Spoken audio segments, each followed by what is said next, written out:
بسم اللہ الرحمن الرحیم۔ ابراہا یمن و حبشہ کا ایک بادشاہ تھا۔ اس نے اپنی سلطنت کے دارالحکومت صنعا میں ایک گرجا گھر بنایا تھا۔ ابراہا کعبہ سے نفرت کرتا تھا کیونکہ کعبہ عرب والوں کے لیے سب سے مقدس جگہ بن گئی تھی۔ پورے عرب سے لوگ مکہ مکرمہ عبادت کے لیے آتے تھے، جس سے مکہ والے بہت پیسہ کماتے تھے۔ ابراہا کو اس بات پر بہت غصہ آتا تھا کیونکہ کعبہ پورے عرب کا مرکز بن گیا تھا۔ چنانچہ اس نے اپنی سلطنت یمن کے دارالحکومت صنعا میں ایک بہت بڑا خوبصورت چرچ بنایا تاکہ لوگ کعبہ کو چھوڑ کر وہاں عبادت کریں۔ اس چرچ کو اس نے ہیرے جواہرات سے بھر دیا۔ پورے عرب کی یہ سب سے خوبصورت اور عالی شان عمارت تھی، لیکن اس چرچ میں کوئی عبادت کے لیے نہ آیا۔ تمام عرب کے لوگ پرانے کعبہ کی طرف عبادت کے لیے گئے اور ابراہا سے یہ بات برداشت نہ ہوئی تو اس نے کعبہ کو ڈھا دینے کی قسم کھا لی۔ ابراہا کعبہ کو گرانا چاہتا تھا تاکہ لوگ اس خانہ کعبہ کو چھوڑ کر اس کے چرچ عبادت کے لیے آئیں، اور وہ خانہ کعبہ پر حملے کے ارادے سے اپنا لشکر لے کر روانہ ہوا۔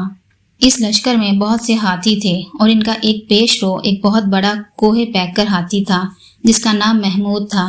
ابراہا نے اپنی فوج لے کر مکہ مکرمہ پر چڑھائی کر دی اور اہل مکہ کے سب جانوروں کو اپنے قبضے میں لے لیا، جس میں حضرت عبد المطلب کے اونٹ بھی تھے۔ یہی حضرت عبد المطلب جو ہمارے نبی حضرت محمد صلی اللہ علیہ وآلہ وسلم کے دادا ہیں۔ یہ خانہ کعبہ کے چیف اور اہل مکہ کے سردار تھے۔ یہ بہت ہی روبدار، خوبصورت اور بہادر انسان تھے۔ یہ ابراہا کے پاس آئے۔ ابراہا نے ان کی بہت تعظیم کی اور آنے کا مقصد پوچھا تو آپ نے فرمایا کہ تم میرے اونٹوں کو مجھے واپس دے دو۔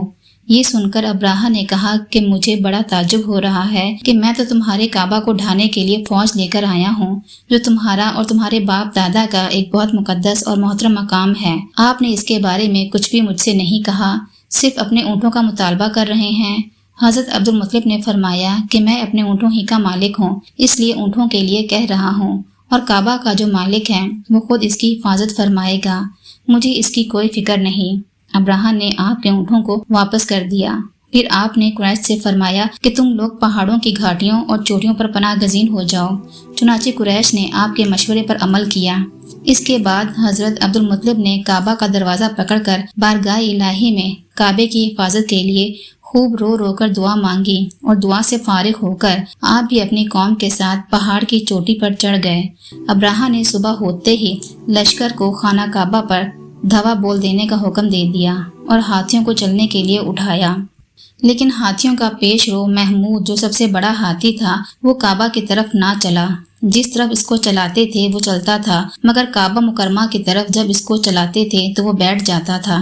اتنے میں اللہ تعالیٰ نے سمندر کی جانب سے پرندوں کا لشکر بھیج دیا، اور ہر پرندے کے پاس 3 کنکریاں تھیں، 2 پنجوں میں اور 1 چونچ میں۔ ابابیلوں کے اس لشکر نے ابراہا کی فوجوں پر اس زور کی سنگباری کی کہ ابراہا کی فوج بدحواس ہو کر بھاگنے لگی، مگر کنکریاں گو چھوٹی چھوٹی تھی لیکن وہ قہر الہی کے پتھر تھے۔ پرندے جب ان کنکریوں کو گراتے تھے وہ سنگریزے ہاتھی سواروں کے سر کو توڑ کر، جسم کو چیر کر، ہاتھی کے بدن کو چھید کر زمین پر گرتے تھے۔ ہر کنکری پر اس شخص کا نام لکھا تھا جو اس کنکری سے ہلاک کیا گیا۔ اس طرح ابراہا کا پورا لشکر ہلاک و برباد ہو گیا اور خانہ کعبہ محفوظ رہ گیا۔ یہ واقعہ جس سال وقوع پذیر ہوا، اس سال کو اہل عرب عام الفیل یعنی ہاتھی والا سال کہنے لگے، اور اس واقعے کے اسی سال حضور پاک صلی اللہ علیہ وآلہ وسلم کی ولادت ہوئی۔ اس واقعے کو اللہ تعالیٰ نے قرآن مجید میں بیان فرماتے ہوئے ایک سورت نازل فرمائی جس کا نام ہی سورہ فیل ہے، جس کا ترجمہ ہے کہ اے محبوب، کیا تو نے نہ دیکھا کہ تیرے رب نے ہاتھی والوں کے ساتھ کیا کیا؟